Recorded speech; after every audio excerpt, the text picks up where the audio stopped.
como una venda que está nublando los ojos del mundo entero, de todas las naciones, infundiendo temor. Sabes que una de las cosas que provocó Jezabel en el profeta Elías fue temor. El profeta Elías tuvo temor y tuvo que en un momento dado salir porque había un decreto de muerte sobre él. Dios le guardó, Dios le protegió, pero de entrada lo que quería Jezabel era intimidarle. Y así está el mundo hoy en día. El mundo está intimidado por las circunstancias que estamos viviendo, por la crisis, por la enfermedad, por todo lo que está ocurriendo y que no os tengo que recordar.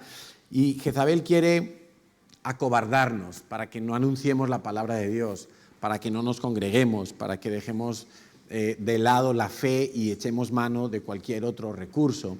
Y no lo vamos a permitir. Sabes que una de las regaños que recibió la iglesia de Tiatira fue que estaban tolerando ese espíritu, el espíritu de Jezabel, esa mujer que más allá de ser un personaje histórico y como estuvimos estudiando es una potestad, es una jerarquía muy alta dentro del mundo demoníaco y tiene mucho poder, se asocia con muchos demonios y estuvimos estudiando sobre todo eso, cómo todo eso afecta a las familias, a las personas dentro de la iglesia, dentro del sacerdocio, dentro de las finanzas, dentro de la sociedad, porque hoy lo vemos, está literalmente en todo el mundo. Y no vamos, nosotros al menos a nivel personal y como iglesia, no vamos a tolerar eso. Y para no tolerar eso, una de las cosas que aprendimos es que yo tengo que trabajar mi propia debilidad de carácter. ¿Sabes por qué Jezabel pudo extender en el tiempo, donde se nos cuenta en el libro de Reyes, su despliegue diabólico de adivinación, de hechicería, de fornicar con ídolos, de usurpar la autoridad del rey? ¿Sabes por qué lo pudo hacer? Porque el rey era débil de carácter. El rey no tenía clara su identidad. El rey Acab era eso, un Acab. Entendemos que cuando decimos que alguien es un Acab, es que es alguien sin fuerza, es un blando, es alguien sin carácter, es alguien que no tiene claras las prioridades, es alguien que no asume la responsabilidad que Dios le ha dado, la deja de lado y entonces viene Jezabel y empieza a operar, a influir y a contaminarlo todo. Y de la misma manera que Jezabel consiguió que gran parte del pueblo de Israel se fuera tras el dios de Baal, así Jezabel en este tiempo quiere que muchos abandonen a Dios y se vayan tras otros dioses, pero no vamos a permitírselo, no vamos a tolerarlo. Por eso lo estamos trabajando, lo hemos predicado, lo hemos enseñado, insistimos en ello. Saca tus apuntes, los que no fueron al redil, pedirle a vuestro líder que os dé los temas, que os enseñe sobre todo eso. Vamos a orar, vamos a batallar. Esto no es una batalla de un día, es un tiempo y requiere de constancia, de perseverancia. Finalmente la palabra de Dios nos enseña que Jezabel murió tal y como había profetizado Dios en contra de ella, y todo su dominio cayó por el poder de Dios. Y así caerá en nuestras vidas si nos ponemos manos a la obra y si entendemos que este es un tiempo peligroso, que no debemos acobardarnos, que no debemos dejar de congregarnos, pase lo que pase, venga quien venga, digan lo que digan, vamos a creerle a Dios. Ahora es el tiempo donde los verdaderos adoradores serán manifestados, donde los que tienen una fe verdadera, y lo venimos diciendo desde el principio de toda esta situación que se ha empezado a vivir en España, al menos desde marzo, siempre escuchamos que ahora es el tiempo de vivir por fe, no de vivir por temor, no de vivir por emociones, no de vivir por las mayorías, sino de vivir por fe. Y cuando Jesús encontró a la mujer samaritana en aquel pozo de Jacob, la mujer samaritana creía que la verdadera adoración era en Samaria. Y le dijo al Señor, ¿y vosotros los judíos creéis que la verdadera adoración es en Jerusalén? ¿Y qué le dijo Jesús? No, ni allí ni allá. Verdaderos adoradores, los que se implican, los que se dan, los que se consagran, los que lo hacen independientemente del lugar y de las circunstancias. ¿El qué? Exaltar a Dios. Esa es la generación que nos ha tocado vivir. Creemos además que es un privilegio Otros quizá dirían, no, pues es que estábamos mejor hace un año. Quizá estábamos más acomodados, te doy la razón en eso. Pero mejor, ¿acaso creéis que Dios se equivoca permitiendo que pase lo que está pasando? Que la gente tenga dificultades para trasladarse de un sitio a otro, que la gente tenga dificultades para conseguir un trabajo o para venir a la iglesia. A lo mejor es que estábamos demasiado acomodados. A lo mejor es que antes, como no nos teníamos que inscribir para venir a una reunión, como podíamos venir, no venir, daba igual. Hoy, lamentándolo mucho, y de verdad que lo siento, y si me están viendo desde sus móviles o ordenadores, ha habido varias personas que no han podido venir, o más bien no han podido entrar porque no estaban inscritas a la reunión. Y estamos con limitaciones de aforo y eso nos obliga, en cierta manera, a estar limitados. Pues bueno, pero antes no teníamos esas limitaciones y algunos tampoco venían, o venían cuando les apetecía, cuando todas las circunstancias les cuadraban perfectamente y no se tenían que incomodar en nada. Bueno, pues ahora a lo mejor tú quieres venir a la segunda reunión, pero tienes que venir a la primera porque ya la segunda se llenó, o viceversa, y toca hacer lo que toque. Es el tiempo donde los verdaderos adoradores van a demostrar que lo son y son los que van a agradar a Dios. Bueno, el título de la predicación de hoy, entonces dejo ahí el reto de grabar los testimonios, especialmente los que han ido al redil, qué les ha hablado Dios, qué cosas han identificado que tienen que corregir, dónde está metido Jezabel en su casa, en sus hábitos. Y los que no fueron al redil, pues yo estoy seguro que Dios también se está manifestando a sus vidas y por lo tanto, como nuestro Dios es un Dios vivo y poderoso, también estará haciendo cosas, ¿o no? ¿O está dormido Dios? No, ¿verdad? Bueno, el título de la predicación de hoy es La extraordinaria generosidad de Dios. La extraordinaria generosidad de Dios. ¿Por qué estamos hablando de esto? Porque la verdad que tenemos que reconocer que nuestro Dios es muy generoso. Tenemos que conocer y reconocer que nuestro Dios es un Dios de abundancia. Nunca Dios vemos que haya sido un Dios de cosas pequeñas, de cosas escasas, de cosas pobres. Dios es un Dios muy generoso, extraordinariamente generoso. No hay nadie como Él en generosidad. ¿Por qué nosotros podemos mudarnos en este tiempo? Y luego al final de la reunión daremos algunas pautas más del traslado que vamos a hacer a final de mes. Nos vamos a otro local, es un local más grande, es un local que nos permite cumplir muchos sueños y promesas que Dios nos había dado, y es un eslabón más. Y en medio de la crisis, cuando ha habido iglesias que no han podido volver a reunirse porque quizá durante el tiempo de la cuarentena bajaron sus diezmos, bajaron sus ofrendas y se vieron desprovistos y no pudieron soportar los alquileres, no pudieron soportar la situación económica y no han podido abrir de nuevo. Tú sabes que el local donde nos vamos a ir había sido una iglesia durante años y desde marzo se cerró y no se volvió a abrir. ¿Por qué? No sé los detalles, evidentemente tiene que ver la situación económica, pero es triste que eso esté pasando. No nos ha pasado a nosotros, gracias a Dios, porque Dios es extraordinariamente generoso. Ahora, ¿será que Dios con unos es generoso y con otros no? ¿Será que Dios a unos los bendice más que a otros? Pues la buena noticia es que sí, para algunos quizás sea una mala noticia, pero yo creo que es una buena noticia porque si tú quieres comprobar, experimentar, vivir bajo la generosidad de Dios, pues simplemente tienes que hacer caso de algunas cosas que vamos a empezar a predicar estas semanas. Hace ya tiempo, meses, quizá un par de años, Natalia, Dios nos habló en Isaías, o te habló a ti, en Isaías 54:2, y Dios nos dijo: ensancha el sitio de tu tienda y las cortinas de tus habitaciones sean extendidas. No seas escasa, alarga tus cuerdas, refuerza tus testigas. Esa palabra a mí me me causó un impacto, no tanto por el reto de tener que ensancharnos, sino por el reto de no ser escaso.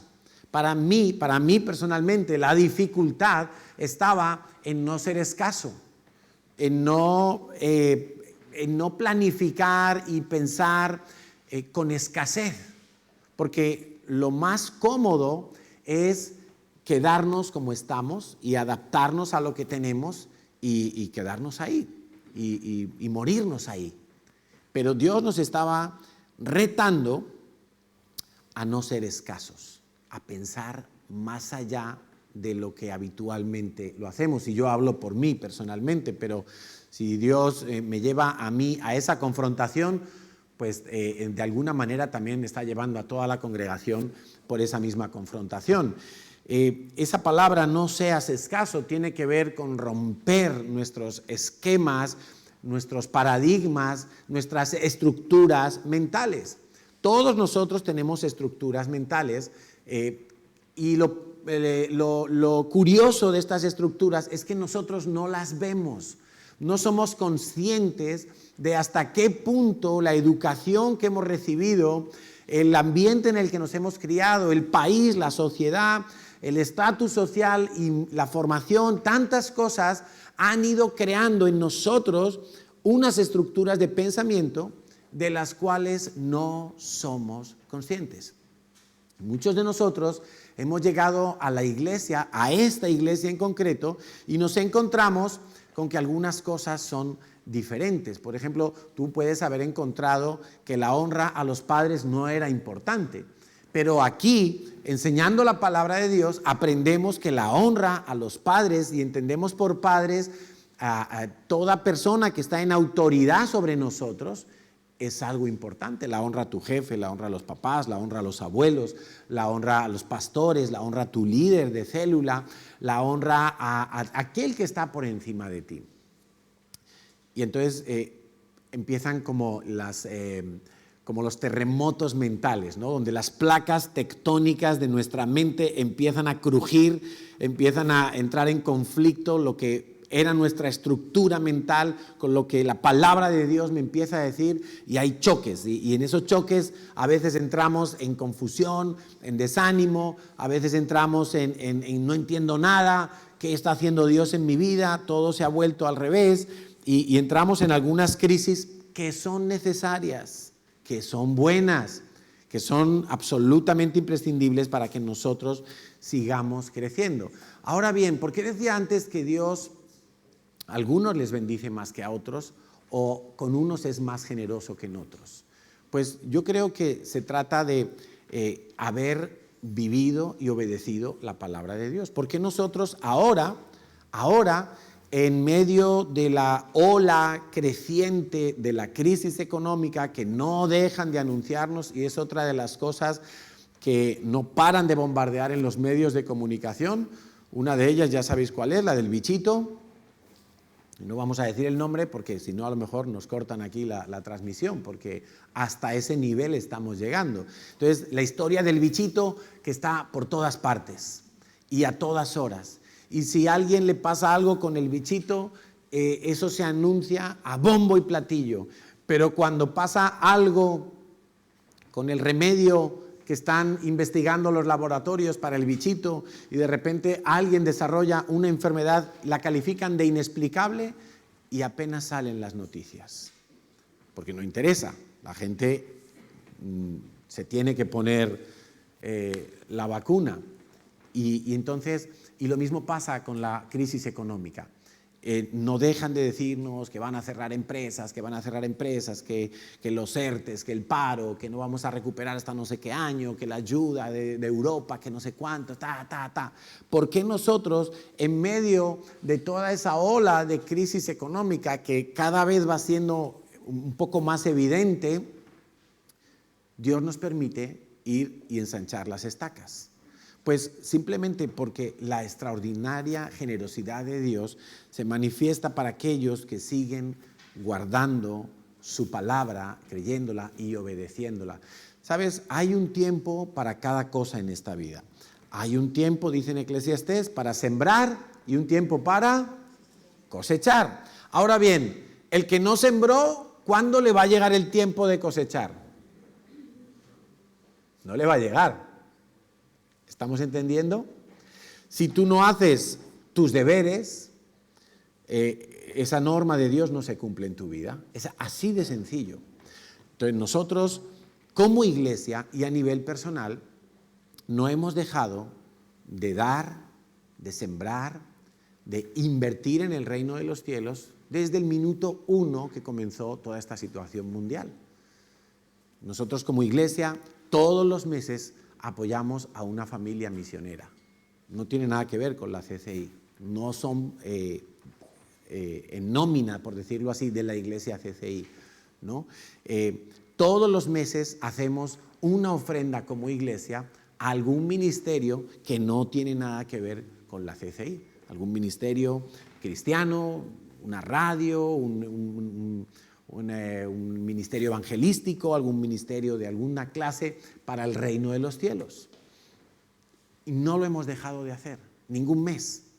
Algunos, cuando empezó todo, allá por marzo, dijeron, uy, no, ahora nos van a confinar y entonces no vamos a poder recoger diezmos, no vamos a poder recoger ofrendas, entonces no vamos a poder hacer nada, entonces guardemos lo poquito que tenemos o lo mucho que tenemos y vamos a retener, porque no sabemos qué va a pasar.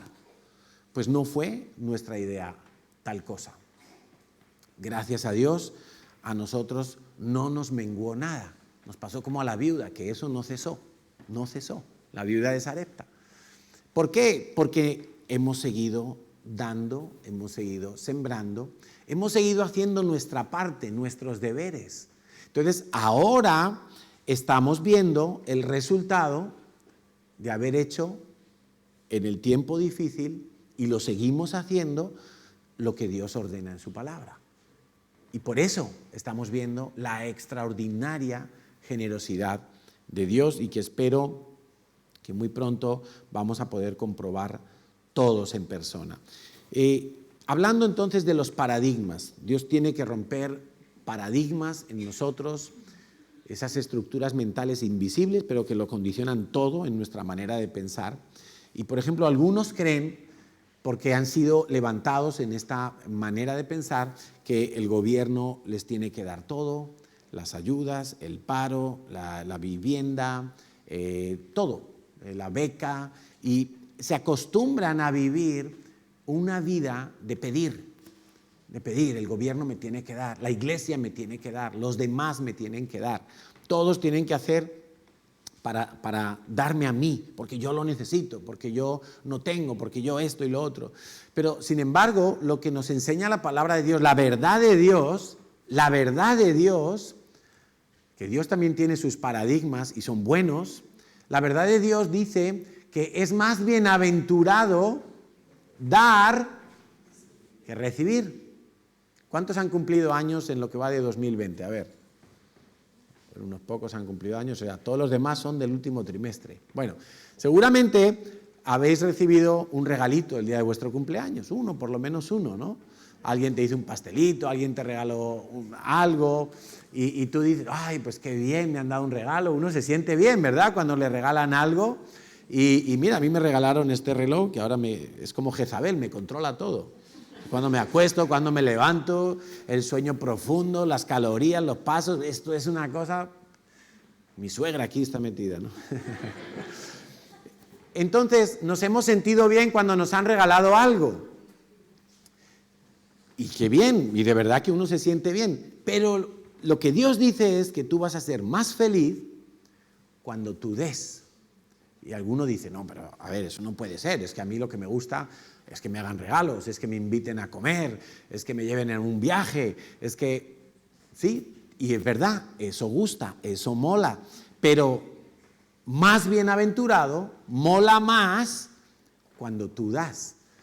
Y quizá en el momento uno dice, no, eso no puede ser verdad. ¿Cómo puede ser que si yo me desprendo de algo y lo doy, yo en ese momento no soy más feliz, no me gusta? Y te doy la razón, a veces dar duele, a veces dar es como arrancarse algo y uno no quiere, y duele, y sí, es la mejor palabra, duele, dar duele. Pero Dios dice que cuando tú das, tú vas a volver a recibir. Yo creo que esa es la mentalidad de Dios. ¿Por qué Dios se complace en dar? Porque Dios dio a su Hijo Jesús y Dios sabía que iba a recoger millones de hijos. Millones de hijos iban a añadir a su familia. Entonces, el recibir hoy me da felicidad por un segundo y esa felicidad ahí mismo se esfuma. Porque seguramente una vez que estrenas lo que te han regalado, una vez que te compras algo con el dinero que te dieron, una vez que haces el viaje que te regalaron y conoces el lugar y ves las fotos y haces 1000 fotos, pero ya, eso es una gloria que pasa, ¡chum!, y se fue.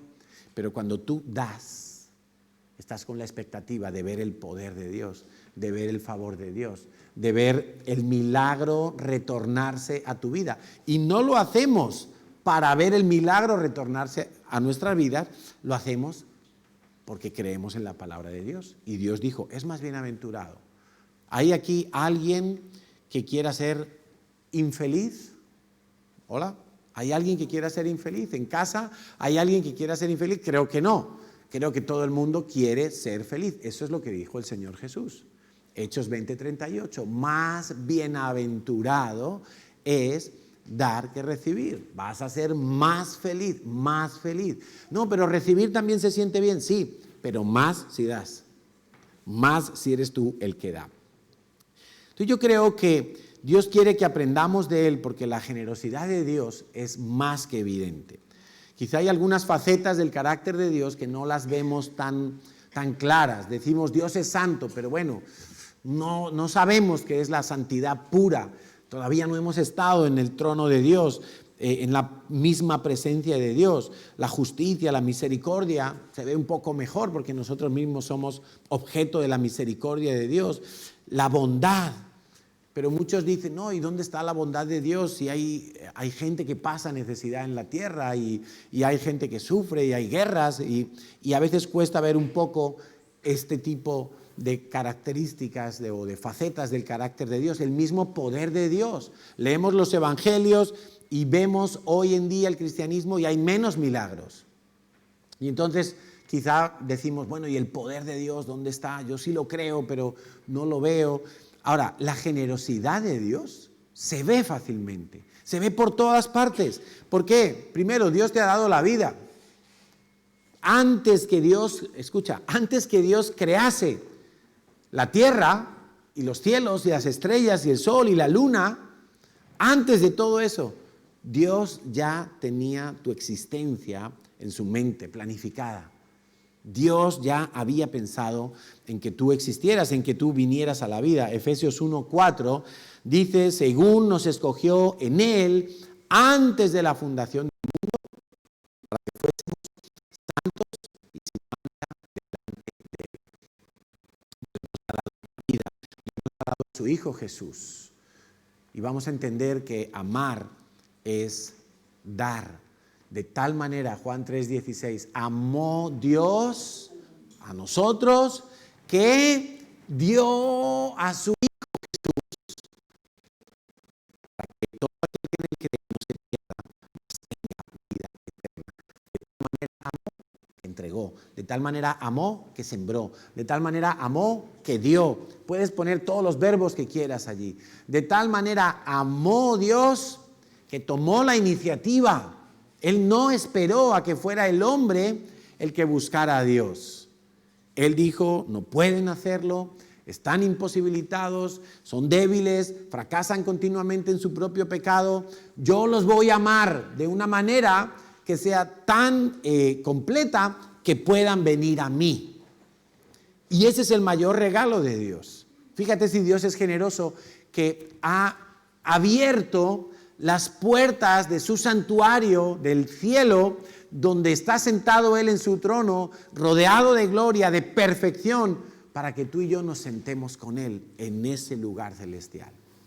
No es simplemente para que aquí tengas una vida X determinada, sino para que tú llegues a la presencia de Dios. Qué generosidad tan grande. ¿Sabes qué? Dios no necesitaba estar rodeado de nosotros. Nosotros necesitamos estar cerca de Él. Entonces Dios nos ha dado el ser sus hijos, el perdón de pecados, la vida eterna. Podríamos hacer una lista enorme. Dios nos ha dado dones, talentos, cualidades. Dios nos ha dado un llamado, Dios nos ha dado iglesia, pastores, líderes, maestros. Dios ha puesto en nuestra vida tantas y tantas cosas que la generosidad de Dios es más que evidente. Ahora, ¿cómo me vuelvo yo más generoso? ¿Qué tengo que hacer yo para vivir una generosidad como la que Dios por todas partes me muestra en la creación y en cómo Él se ha manifestado a mi vida? ¿Cómo puedo yo ser más generoso? Te voy a decir 10 puntos. 10 puntos que pretenden ser una base para empezar a trabajar en nuestras vidas y para empezar a confiar en lo que Dios quiere hacer en nosotros. Primer punto, pasa más tiempo con Dios. Pasa tiempo de calidad con Dios. Yo creo que la tacañería, la escasez, es una señal en alguien que pasa poco tiempo de comunión con Dios. Porque cuanto más tiempo pasas con Dios, pero pasas tiempo con Dios, no es una visita rápida, no, es tener comunión con Dios, caminar con Dios. Cuanto más tiempo tú haces eso, más como Él te vuelves. Y Dios es generoso. Entonces, si tú eres una persona tacaña y tú vas a la presencia de Dios, Dios va a comenzar a hablar. Dios va a comenzar a romper moldes. Dios va a comenzar a mostrarte tanta generosidad que tú dices, yo soy un tacaño, yo soy un escaso, tengo que hacer algo en mi vida. Pasar tiempo con Dios te transforma en lo que Él es. Y Dios es amor. No es Dios tiene amor, Dios es amor. De tal manera amó Dios al mundo que dio. Por eso Dios es amor, Dios es generoso. Dios, no es que Dios tiene generosidad, es que la naturaleza de Dios es generosidad. La naturaleza de Dios es abundancia. La naturaleza de Dios es que tú le pides esto y Dios está dispuesto a darte esto. La naturaleza de Dios es que tú dices, Señor, yo estoy pensando en este tamaño y Dios está pensando en esto. Tú le estás pidiendo a Dios un trabajo, Dios está pensando en prosperarte. Tú le estás pidiendo a Dios una esposa, Dios está pensando en que no estés solo nunca más en tu vida. Tú le estás pidiendo a Dios hijos y Dios está pensando en una familia de incontables hijos. Dios es muy generoso, extraordinariamente generoso. Y amar es dar. Dice 1 Juan 4:16. Y nosotros hemos conocido y creído el amor que Dios tiene para con nosotros. Nosotros hemos conocido y creído el amor que Dios tiene para con nosotros. Y dice el apóstol, Dios es amor. Y el que permanece en amor, permanece en Dios y Dios en él. De manera que si tú caminas con Dios, tienes comunión con Dios, tú te vuelves una persona llena de amor. Y el amor, indudable, y el amor, tú no puedes impedir, si eres una persona llena de amor, ser generoso. No puedes impedirlo. Si eres una persona llena de amor, automáticamente eres una persona generosa. Porque el amor es dar. Amén. Si tú tienes apego a las cosas materiales, ese es un síntoma de no tener revelación sobre la vida eterna, sobre lo que no tiene fin, sobre las cosas espirituales. Si tienes apego a las bendiciones de Dios, es porque has cambiado las prioridades y ahora estás poniendo a Dios por debajo. Eso nos lleva al segundo punto. Punto número 2. Nunca quites tus ojos de Dios para ponerlos sobre las bendiciones. Sabes que hay cosas buenas que Dios nos ha dado que se pueden convertir en maldiciones. Hay bendiciones que vienen de Dios y cuando nosotros las idolatramos, cuando nosotros cambiamos el orden de nuestro primer amor, el orden de nuestro, donde se vuelca nuestro corazón, ya no es Dios, sino las bendiciones de Dios. Entonces, esa bendición que salió de la boca y de la mano de Dios como una bendición, se convierte en una maldición. Nosotros la convertimos en una maldición, porque cambiamos el sentido, porque cambiamos las prioridades, porque cambiamos el orden. Y eso nos puede pasar cuando Dios nos da cónyuge, cuando Dios nos da hijos, cuando Dios nos da el trabajo de nuestros sueños, cuando Dios nos permite desarrollar la empresa o el proyecto de nuestros sueños. Y empezamos a ver bendición y crecemos y vemos la prosperidad y un día decimos, ya no necesito a Dios, estoy satisfecho con mi hijo, con mi esposa, con mi esposo, ya tengo todo lo que necesito. Yo he visto gente que le ha pasado eso. He visto gente que, ay, pastor, ayúdeme a orar, yo me quiero casar, yo no me quiero quedar soltero, soltera. ¡Pum! Y Dios le da su príncipe, su princesa, pero ya no tienen tiempo para venir a la iglesia. Ahora están toda la vida de luna de miel. Ya no tienen ojos para Dios. Y eso es un grave error. Eso es un gravísimo error. Dice Deuteronomio 28, 45 al 48. Hablando, Deuteronomio 28 es un capítulo que lo tienes que leer, te diría que una vez por semana, para que te acuerdes de lo importante que es la obediencia y las consecuencias de ser una persona obediente, y para que te des cuenta de lo importante que es la desobediencia y las consecuencias de vivir en desobediencia. Y veíamos en el redil que una de las cosas que hacemos casi inconscientemente es ponernos el yugo de Jezabel, ese yugo demoníaco. ¿Y sabes cuándo yo me pongo el yugo de Jezabel? El yugo es esa pieza que une a los bueyes o a los burros, a los animales con los que se ara el campo, y se ponen a dos juntos. Y normalmente uno es el que domina. Bueno, pues ahí tenemos a Satanás, a Jezabel, y me pone el yugo y aquí va Jezabel y yo caminando con ella. ¿Sabes cuándo yo me enyugo con el diablo mismo, con Jezabel? Cada vez que desobedezco a Dios. Me estoy poniendo de acuerdo con el diablo. Cuando yo desobedezco a Dios y me salgo de las leyes de Dios, me salgo de la verdad y de los parámetros de Dios y me pongo fuera, me estoy poniendo de acuerdo con el diablo. Pero cada vez que yo camino con Dios, obedezco a Dios, me pongo el yugo de Cristo. ¿Y el yugo de Cristo cómo es? ¿Cómo es el yugo de Cristo? A ver, ¿estamos dormidos? No, ligero no. Fácil. La carga es ligera. El yugo es fácil. Normalmente el yugo es un símbolo de esclavitud, de tú de aquí no te mueves, tú haces lo que te obligo a hacer. Pero Jesús dice, mi yugo es fácil. Mi yugo no es un yugo de imposición. Mi yugo no es un yugo de esclavitud. Es un yugo de amor. Es un yugo donde Él lo hace todo. Y Deuteronomio 28 lo que nos está diciendo es, si tú obedeces a Dios, comienza diciendo el capítulo, que si oyeres, ¿cómo? Atentamente, lo tenemos por ahí, el versículo 1 o 2, si oyeres atentamente la voz de tu Dios,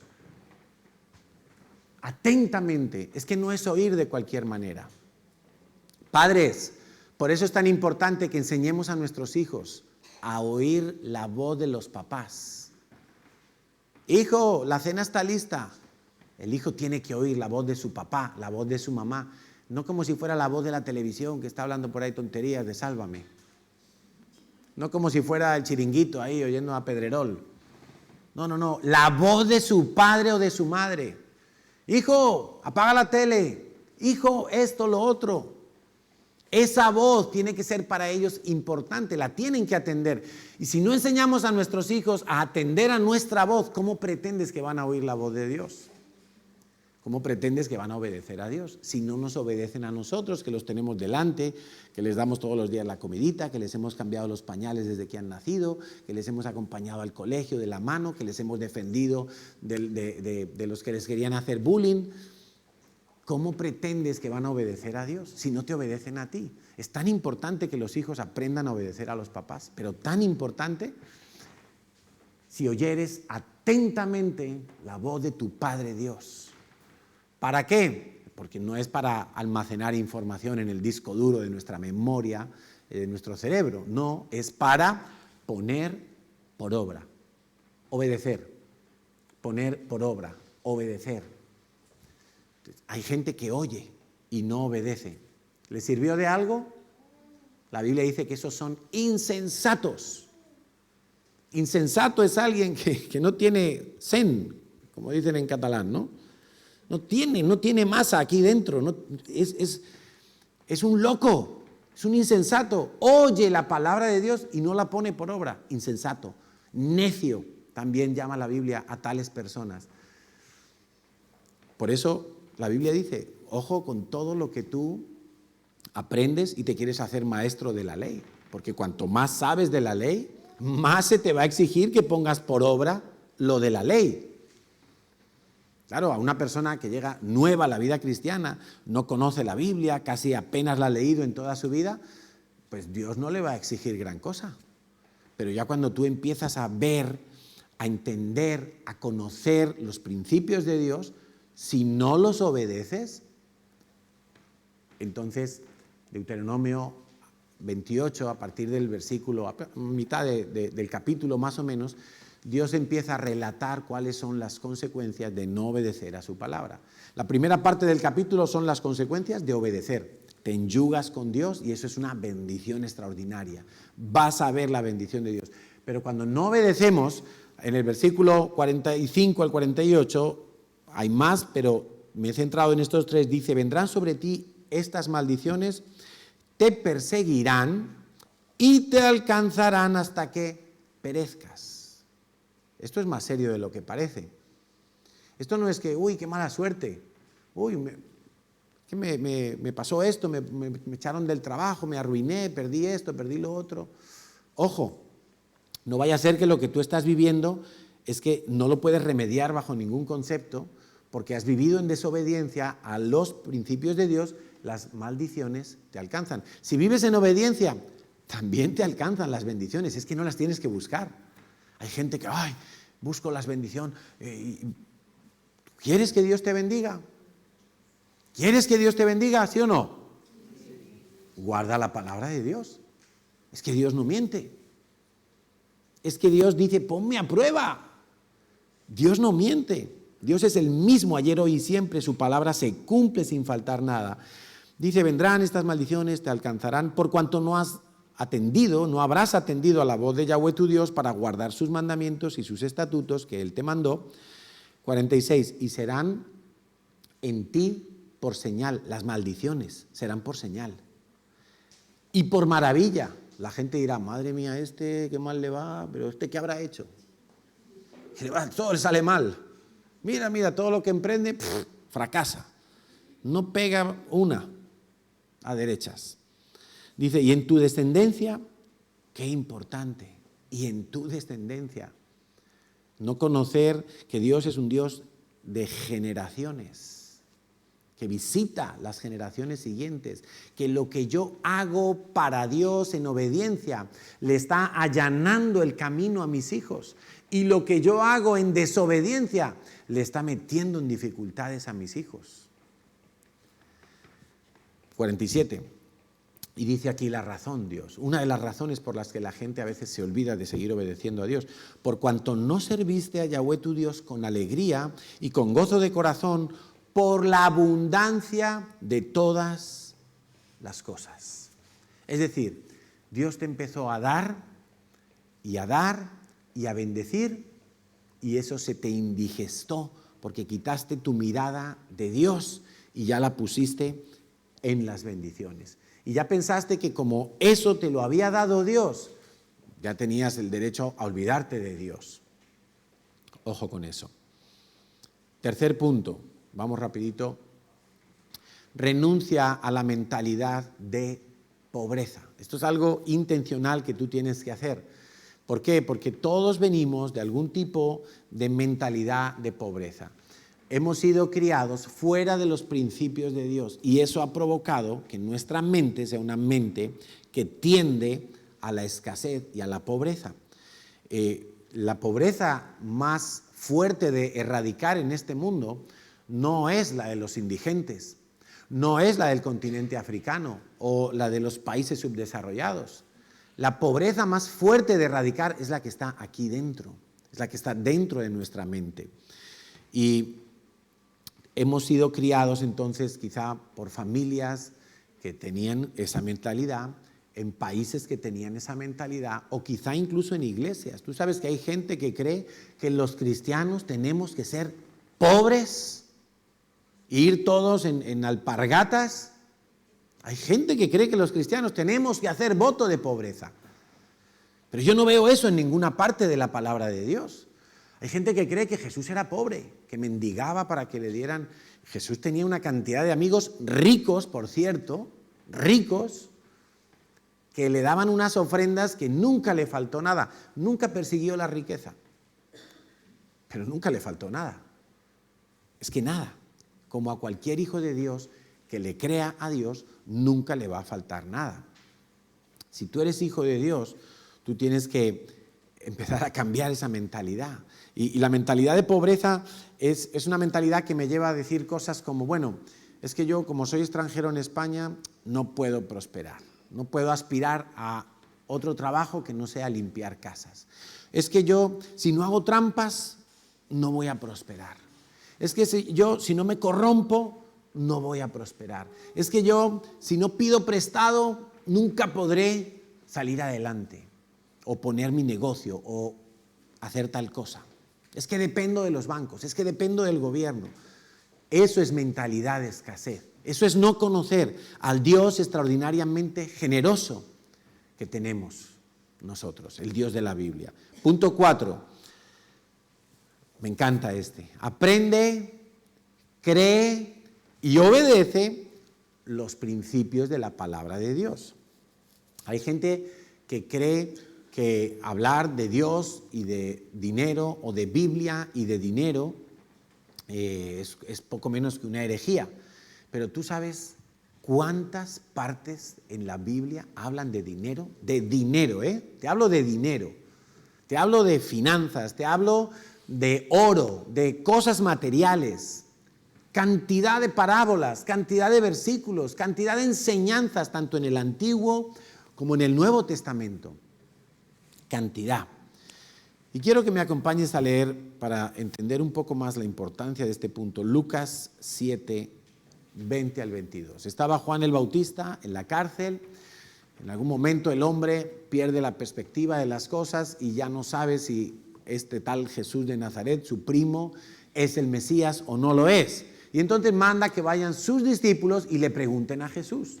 Él no puede ir porque está en la cárcel, pero manda que vayan sus discípulos. Oye, preguntarle a Jesús si Él es el que estamos esperando o es otro. Le van con esa pregunta. Cuando pues los hombres vinieron a Él, dijeron, Juan el Bautista nos ha enviado a ti para preguntarte, ¿eres tú el que había de venir o esperaremos a otro? Quizá no era Juan el que tenía las dudas, quizá eran sus discípulos y necesitaban oír a Jesús declararlo. En esta misma hora Jesús sanó a muchos de enfermedades y plagas. ¿Te suena? ¿Plaga? ¿Pandemias? Y de espíritus malos, y a muchos ciegos les dio la vista. Y respondiendo Jesús les dijo, id y haced saber a Juan lo que habéis visto. Ellos estaban ahí delante. Jesús sanaba a un leproso y ellos estaban ahí. Jesús le daba vista a un ciego, ellos estaban ahí. Id y haced saber a Juan lo que habéis visto y oído. 2 puntos. Me encanta esta parte. Mira, los ciegos, dice, id y contarle a Juan. Los ciegos, ¿qué pasa? Ven. No miréis la pantalla. Los cojos, ¿qué les pasa? Que de repente salen andando y corriendo. Los leprosos son sanados y son limpiados. Los sordos, ¿qué tienen que recibir? Empiezan a oír. ¡Wow! Empiezan a oír los sordos. Los muertos, como Lázaro. ¿Qué pasaba con los muertos? ¿Qué necesitaba un muerto? Resucitar, volver a la vida. Entonces, Jesús le dice, ir y contarle a Juan todas estas cosas. Cada uno está recibiendo lo que necesita. El ciego ve, el sordo oye, el mudo habla y alaba a Dios, el cojo anda y danza y salta para Dios. Pero mira lo que ocurre con los pobres. ¿Qué necesitaría un pobre? Según... Me he cargado el...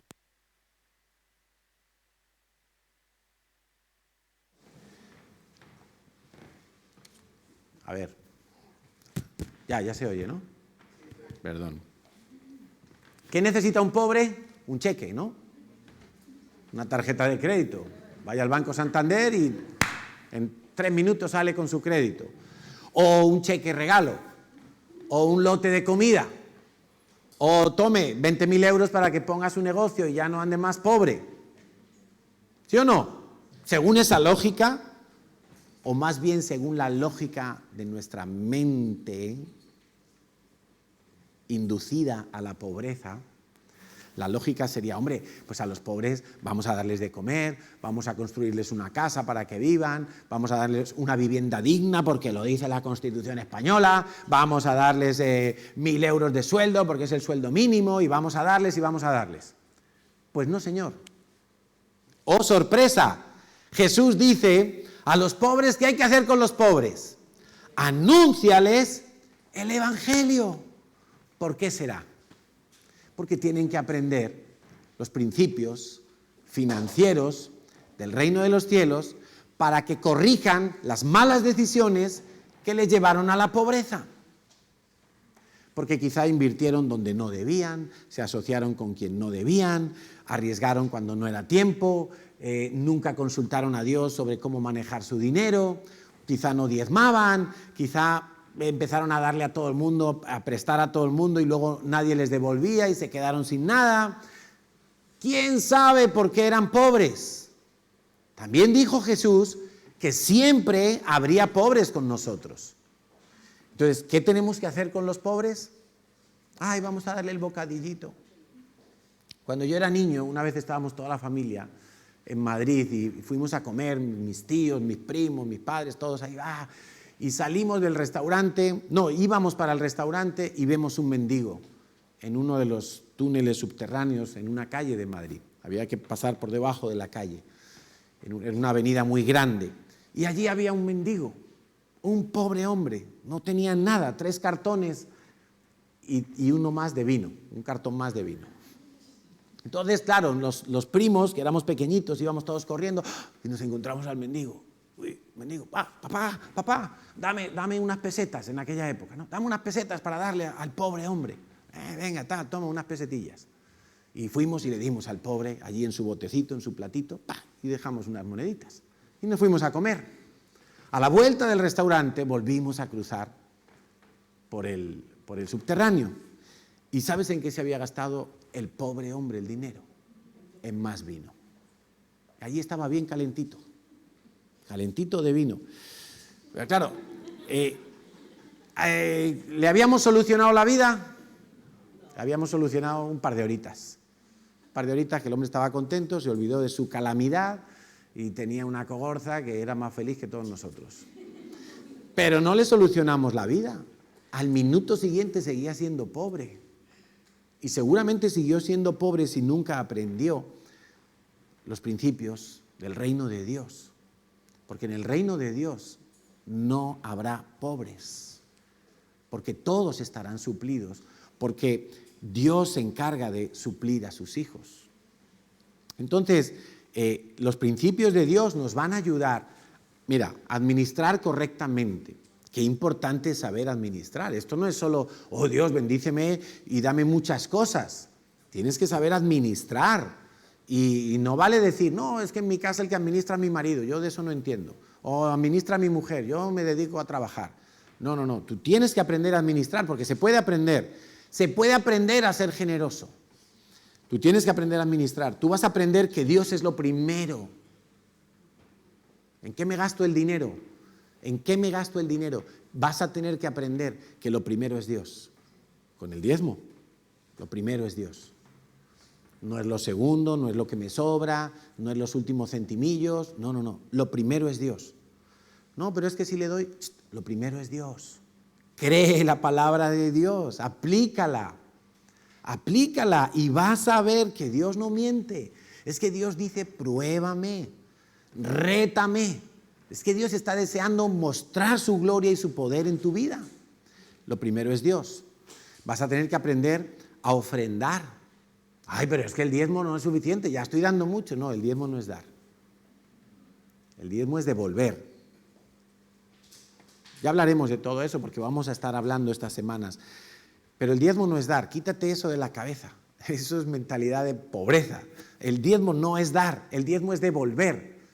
Si yo le pido a Javier que me preste 500 euros y el mes que viene yo se los entrego, él me tiene que dar las gracias, o más bien yo le tengo que dar gracias porque me prestó 500 euros. Ahora no le estoy dando nada, estoy dando lo que es suyo.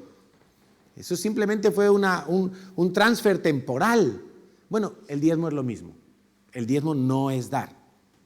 Quítate eso de la cabeza. El diezmo es devolver a Dios porque Dios dice, el diezmo es mío, eso dice Dios. Entonces, si es suyo, yo no le estoy dando nada. Le estoy devolviendo lo que es suyo. Vas a tener que aprender a ofrendar entonces. Ofrendar representa mi nivel de gratitud.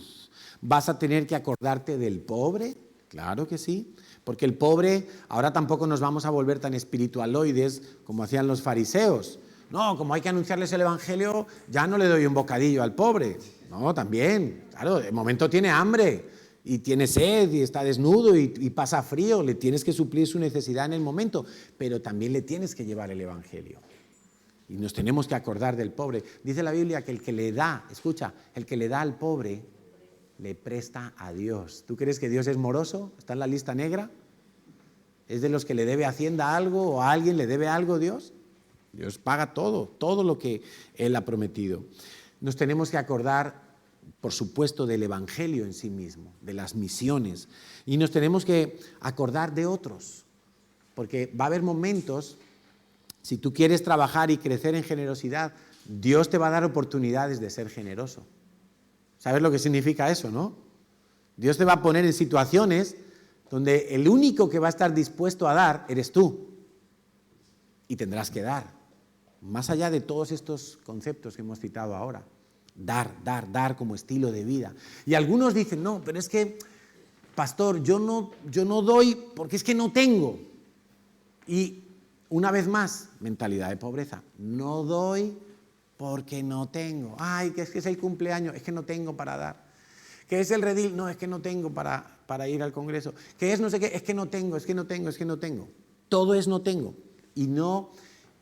Y decimos, no doy porque no tengo. Pero Dios lo que nos está diciendo es justo lo contrario. Cambia la frase. No tienes porque no das. Porque no estás tomando la iniciativa. Y ¿sabes qué? No das porque no amas. Ese ya es el para rizar el rizo. No tienes porque no das porque no amas, porque no pasas tiempo conmigo para entender mi corazón. Eso es lo que Dios dice en verdad. Punto número 5. Tu corazón tiene que estar involucrado al dar. No sirve de nada dar sin darse.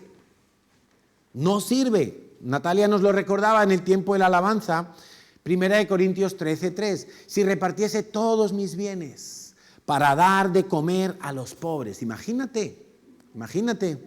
Eso fue exactamente lo que Jesús le pidió al joven rico. Vende todo lo que tienes y dalo a los pobres. Y dice, si hiciera eso y no tengo amor, de nada sirve. Para Dios eso es una obra humanista, repudiante y aborrecible. Imagínate que tú dices, no, pues mira, vendo mi piso, vendo mi coche, vendo mi tierrita que tengo por allá, vendo mi reloj, vendo a mi esposa, no, a mi esposa no. Vendo lo que tengo, sea mucho, sea poco, y lo doy a los pobres. Me voy allí a la ONG no sé qué y lo doy. para los pobres. Dice, pero si no tengo amor, si hago todo eso y no tengo amor, si no me doy yo mismo, de nada sirve. Entonces, ojo, porque la vida del cristiano no es solo fe, la vida del cristiano es amor. La vida del cristiano es amor. Ahora permanecen, dice Corintios 13, la fe, la esperanza y el amor, pero el más grande, el que está por encima, el meta, es el amor. Ojo entonces con eso, yo tengo que amar a la gente para poder dar. Mira, ¿sabes qué hacían los fariseos? Uy, a Jesús le rechinaban los dientes con los fariseos. Los fariseos decían, mira, ahí está mi papá, ancianito, pero yo no tengo tiempo de cuidarlo. Yo tengo tantas cosas que hacer en la sinagoga y en el templo, y estoy en tantos ministerios en la iglesia, y tengo que servir tanto que no tengo tiempo de cuidar a mis viejitos. Entonces, le voy a dar una ofrenda a Dios, y Dios se encargará de ellos. Eso hacían los fariseos, espiritualizando sus ofrendas, cuando eran asquerosas delante de Dios, porque no estaban ellos involucrados en el dar. Ellos querían aparentar, solamente aparentar. Sexto punto, ¿verdad? Dios nunca ha dejado ni dejará de dar. Siempre Dios va a estar dando. Cuando Dios creó todas las cosas, nos cuenta el libro de Génesis, que creó cada semilla con vida dentro de ella para que la semilla produzca un árbol, produzca un arbusto, produzca una flor, y de ese fruto van a volver a tener semillas para seguir el ciclo de la vida. Y cuando Dios trajo el diluvio sobre la tierra, Él hizo 2 pactos con el ser humano. ¿Sabéis cuáles son? Uno es el arco iris. ¡Ay, qué bonito el arco iris!, ¿verdad? Cada vez que llueve y sale el arco iris, nos acordamos que Dios nunca más va a inundar la tierra como lo hizo en aquel entonces. Hasta el Everest se tapó. Nadie sobrevivió a todo eso salvo Noé y su familia. 8 personas. Es algo terrible. Murió todo animal terrestre, todo ser humano. Y Dios dijo, voy a poner el arco en el cielo cuando haya lluvia, para yo mismo recordarme y afirmar a los hombres que nunca más los voy a destruir como en el tiempo de Noé. Pero Dios hizo otro pacto más, Génesis 8:22. Mientras la tierra permanezca, habrá un momento que se acabe, habrá cielo nuevo y tierra nueva. Mientras la tierra permanezca, no cesarán la sementera y la siega, el frío y el calor, el verano y el invierno, el día y la noche. Los ciclos productivos de Dios no cesarán. Dios dará, tradúcelo a tu situación hoy en día, siglo XXI, no somos agricultores.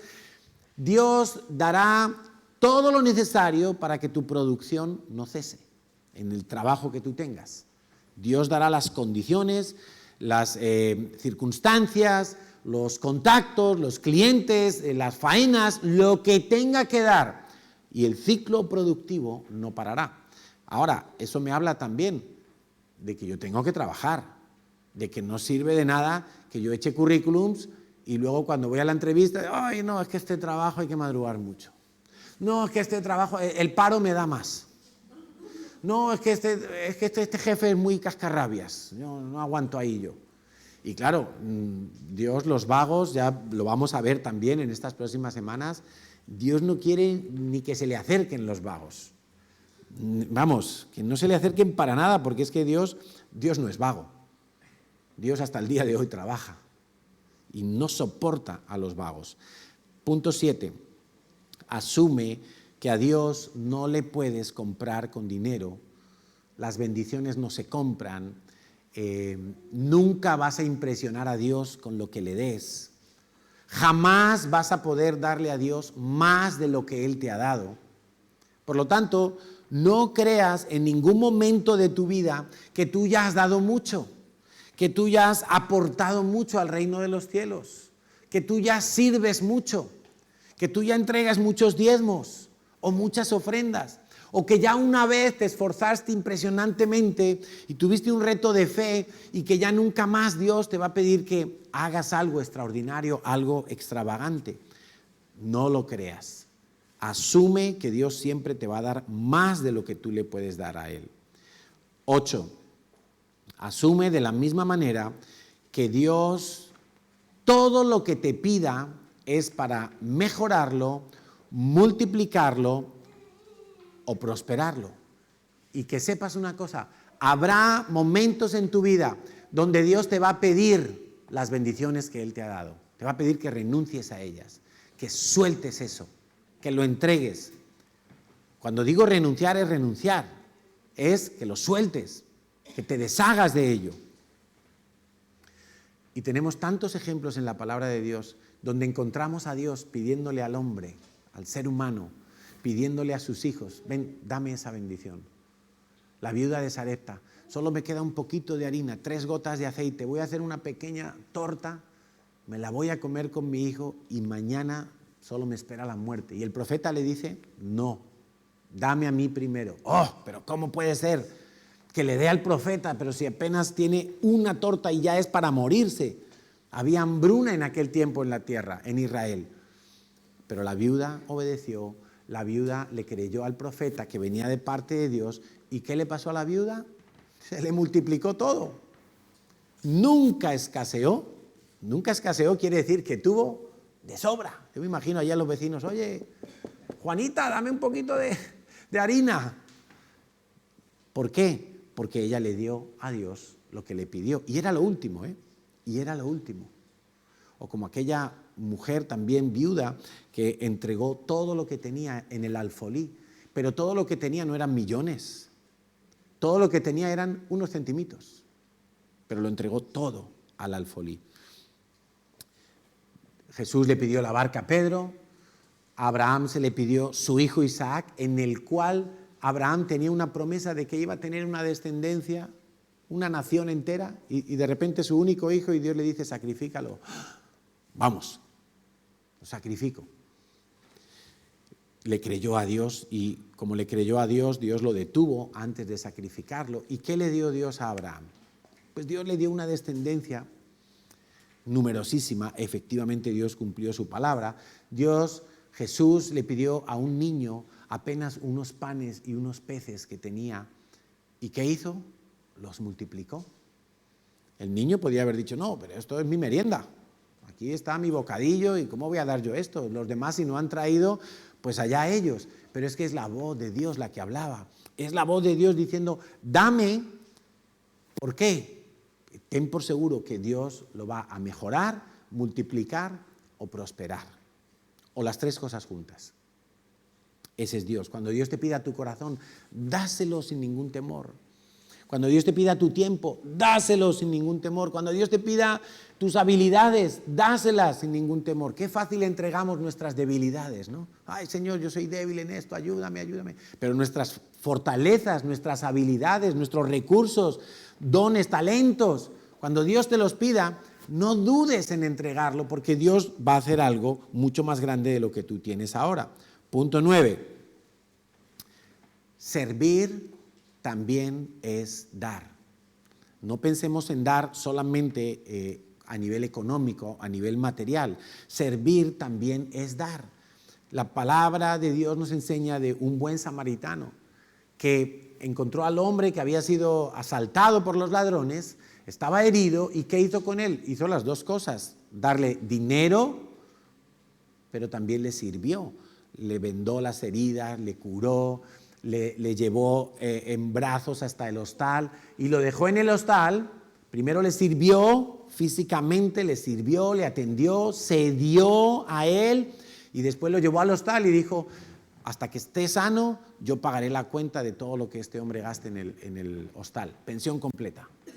Me le pone desayuno, comida, merienda y cena y yo vendré y lo pagaré todo. Servir también es dar. Entonces vamos a tener una buena oportunidad para servir ahora con el traslado del local. ¿Tú sabes la cantidad de cosas que tenemos que hacer?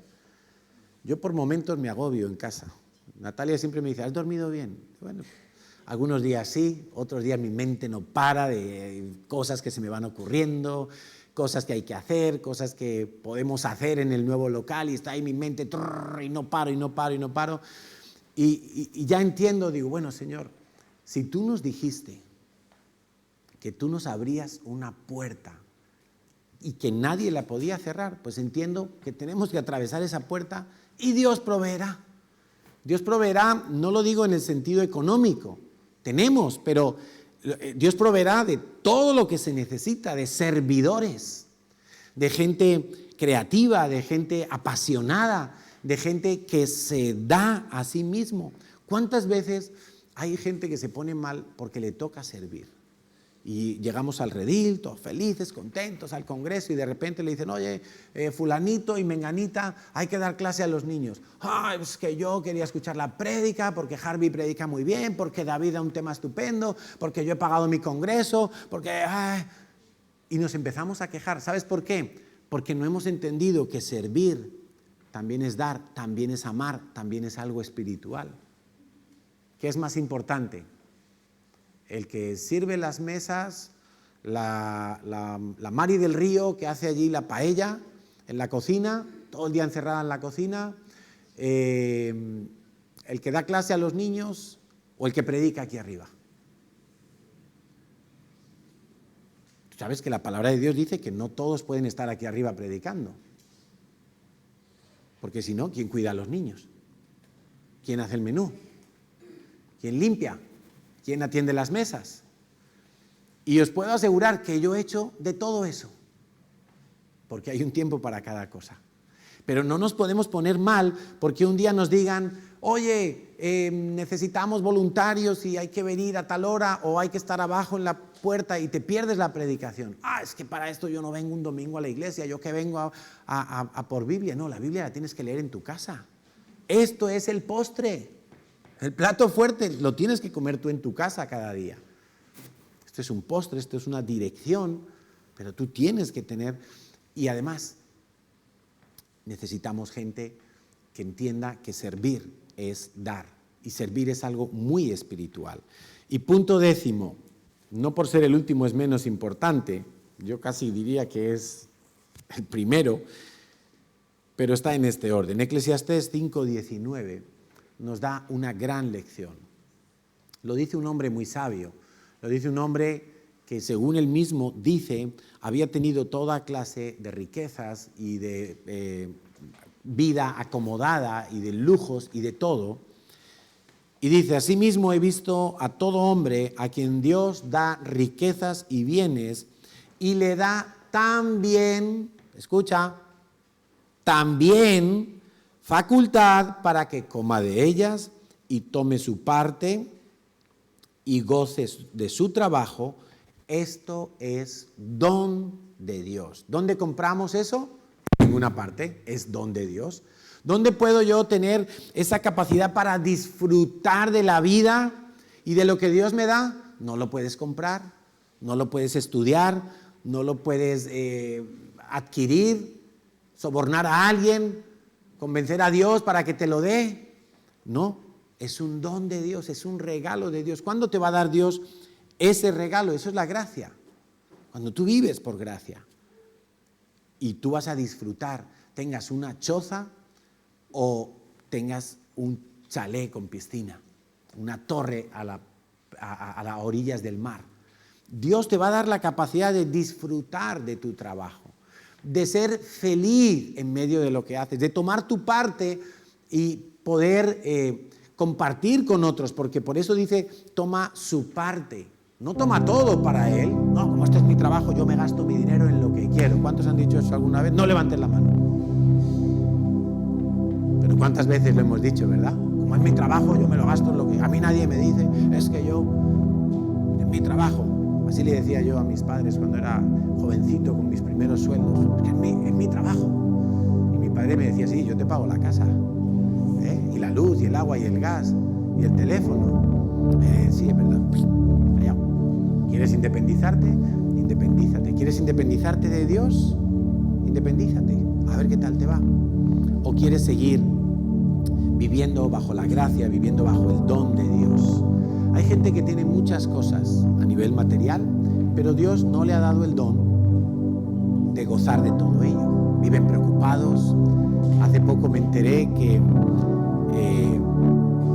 el dueño de una empresa en la que yo trabajaba en Madrid hace muchos años, antes de ser pastor, era un hombre muy rico, tenía varias empresas, todos lo sabíamos. La empresa de informática era una de ellas, y ese hombre cada 2 años cambiaba su coche, todo lujo, último modelo. Él era un fan de los coches BMW, no ni Mercedes, ni Lexus, BMW, siempre el 700 nuevo cada 2 años, y ese hombre, y tú lo veías impecable. Hace poco me enteré que es el primer deudor con Hacienda en España, el que más dinero le debe a Hacienda a nivel personal, no a nivel de empresas. Ya hay otras empresas evidentemente que deben más. El primero debe más que Neymar a Hacienda. Imagínate, ¿tú crees que una persona que debe 15 millones de euros a Hacienda puede dormir tranquila? Si yo a veces me sale mal la declaración y me pongo a temblar. Pues hay gente que tiene mucho y no disfruta, no es feliz, no vive tranquila, no vive en paz, porque solo piensa en sí mismo, y aún sus problemas son tan grandes que no ven otra cosa. Y quizá comen en restaurantes carísimos todos los días y tienen trajes de 2.000 euros y tienen muchas cosas, pero no tienen el don de Dios.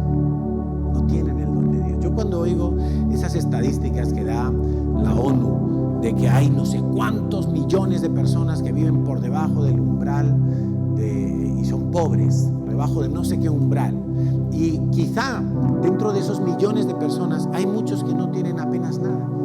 A lo mejor tienen una ovejita y una casa de adobe, pero ellos no piensan que son pobres. Ellos tienen su comida todos los días, ellos agradecen por el sol, por la lluvia, alaban a Dios y no piensan, ay, soy un pobre desgraciado aquí, mejor me muero y no sé qué hago en esta vida, soy una cucaracha. No, eso es lo que quiere el mundo, el diablo, que tú pienses que eres pobre, que no tienes nada. Por eso yo todas esas estadísticas siempre las cuestiono, porque hay gente que teniendo de todo y que tira comida a la basura todos los días y no están saciados, están en una búsqueda de más, tienen codicia, siempre mirando al vecino, al de al lado, al otro, no están satisfechos. ¿Quién es más pobre? Es que todo depende de la mentalidad con la que analicemos las cosas, si es la mentalidad del mundo o si es la mentalidad de Dios. Amén. Damos gracias a Dios, oramos, vamos a ponernos en pie, Señor, y qué bueno es poder acercarnos a ti, acercarnos a ese corazón generoso, a ese corazón que multiplica, ese corazón que bendice, ese corazón que dice tu palabra que nos da más de lo que podemos imaginar, de lo que pedimos. Señor, ese corazón que tomó la iniciativa de amarnos y de entregar a Jesús para salvarnos y para librarnos. Ese corazón como el tuyo, Señor, que no lo encontramos en ninguna otra parte, en ninguna religión, en ninguna escuela de conocimiento, de política o de pensamiento, Señor. Hoy nos acercamos a ti confiadamente, creyendo que tú estás ahí, Señor, que tú nos recibes, que eres tan generoso que has abierto tus palacios y tu casa para que nosotros entremos. Eres tan generoso, Señor, que has venido a suplir nuestra falta de justicia, has venido a darnos una oportunidad en tu infinita misericordia, nos has agraciado con tu presencia, nos has incluido en tu familia, en tu genealogía, nos has hecho hijos, Señor, con tantas cosas buenas, con tanta clase de bendiciones, Señor, que lo único que podemos es descansar en cada una de tus promesas.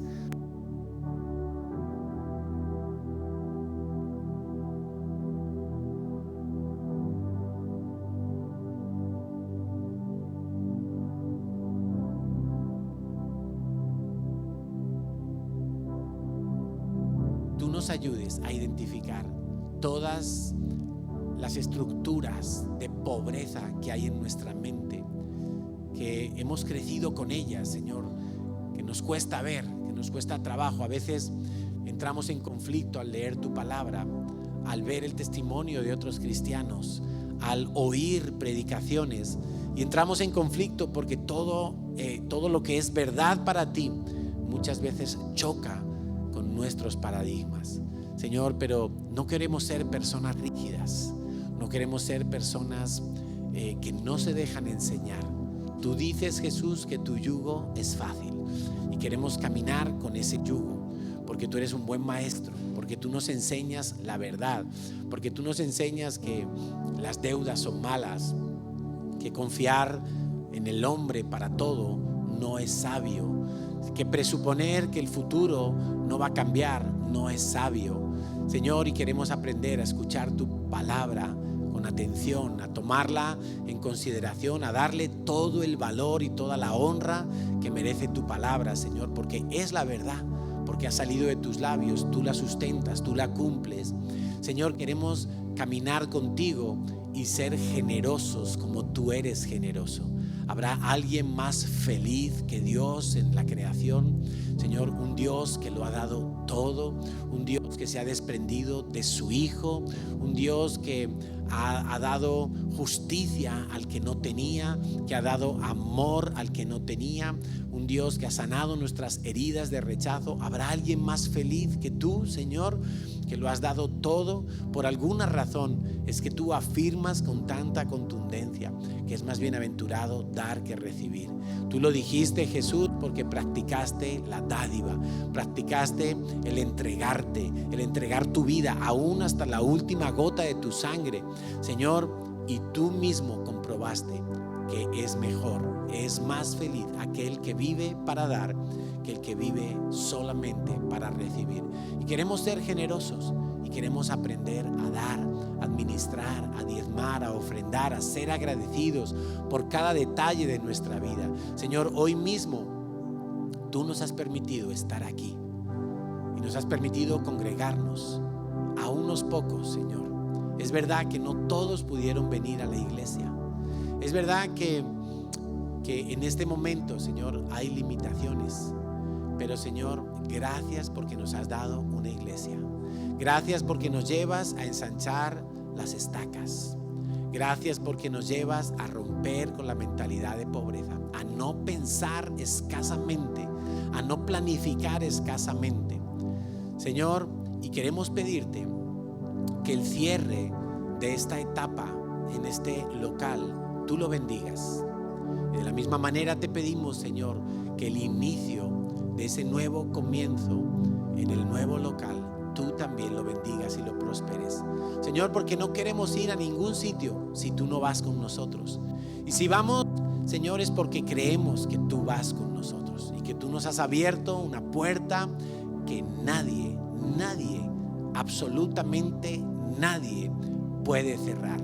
Tú eres el Todopoderoso, tú eres amor, tú eres el que da y el que se da por completo. De tal manera, Jesús, que tú te hiciste siervo hasta la muerte. Y el Padre te levantó y todo aquello a lo que tú habías renunciado por un tiempo, lo recibiste en gloria, en alabanza y en poder. Señor, ayúdanos para que en este tiempo donde todo el mundo dice que hay crisis económica, que hay muerte y hay enfermedad, donde todo el mundo habla de lo difícil que va a ser, Señor, que nosotros podamos vivir por fe, creyendo a tu palabra, creyéndote a ti que has dado la palabra, Señor, porque tú no mientes. El hombre miente, los gobiernos mienten, pero tu palabra y tú no mentís nunca, Señor. Tú eres verdad. Señor, confiamos en ti y siendo amados por ti, el temor de nuestras vidas se va. Siendo amados por ti, somos perfeccionados en el amor, en el trato, al caminar contigo. Y tú nos desafías a dar, a servir, a darnos, Señor, y en ese amor, en ese trato de amor, somos perfeccionados y el temor no tiene lugar en nosotros. Señor, te pedimos que limpies nuestro corazón. Ponte la mano en el corazón, la mano derecha, y dile: Señor, allí en tu casa también puedes repetir: Señor, te pido que limpies mi corazón de toda angustia, de todo temor, de todo pánico, de todo encantamiento y hechizo de Jezabel, de toda opresión y de toda influencia del maligno. Te pido que limpies mi corazón de todo engaño y de toda mentira, de toda escasez y de toda mentalidad de pobreza. Señor, y en este corazón te pido que plantes tu palabra, que al leer tu palabra en mi casa, al estudiar tu palabra, al meditar en tu palabra, esas semillas penetren a mi corazón, Señor, hasta que todo sea transformado y leudado en una mente como la mente de Cristo. Alguien que no fue pobre, alguien que vivió totalmente despreocupado de las cosas materiales, porque sabía quién era su papá, quién le bendecía, quién le llevaba, quién le traía, quién le daba todo lo que necesitaba. Te damos gracias, Señor, porque tú eres el Dios que se revela a los humildes. Tú eres el Dios que se muestra a los que son pobres de espíritu. Tú les haces ricos en vida eterna. Gracias, Padre. En el nombre de Jesús te lo pedimos todo. Amén y amén, Señor. Amén.